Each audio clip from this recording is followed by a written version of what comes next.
Hello guys, this is Mansi from evtherapy.in coming to question number 11, exercise 13.2.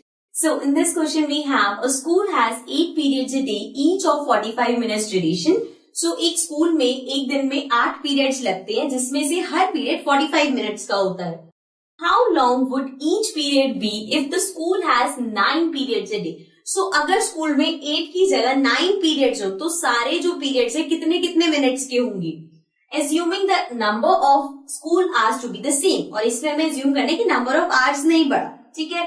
So यहाँ पे दो चीजें हैं. एक तो है टाइम पर पीरियड, मतलब कि एक पीरियड में कितना टाइम है, और दूसरा है नंबर ऑफ पीरियड्स.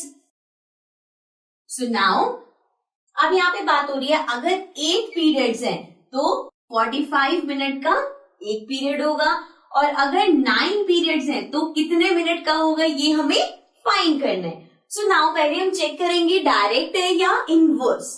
अब देखो, जितना एक पीरियड में टाइम होगा वो डिवाइड करना पड़ेगा. जैसे कि अगर आपके पूरे स्कूल के आवर में 8 पीरियड है तो इतना इतना टाइम होगा कि एक पीरियड में इतना है. जब मैं उसको कर दूंगी कि 9 पीरियड कर दो तो कम होता जाएगा एक पीरियड का टाइम, राइट. और फिर मैं बोलूं 10 कर दो, एक दिन में 12 पीरियड्स कर दो तो पीरियड्स छोटे होते रहेंगे. सो दिस मीन्स यहाँ पे उल्टा चल रहा है कि अगर आप टाइम कम हो रहा है, अगर नंबर ऑफ पीरियड्स बढ़ रहे हैं, जैसे कि आप 10 पीरियड कर दो, 11 पीरियड कर दो, 12 पीरियड कर दो, तो हर पीरियड का टाइम कम होता जाएगा. So they are in inverse proportion. Inverse में है तो फिर इसको कैसे लिखेंगे?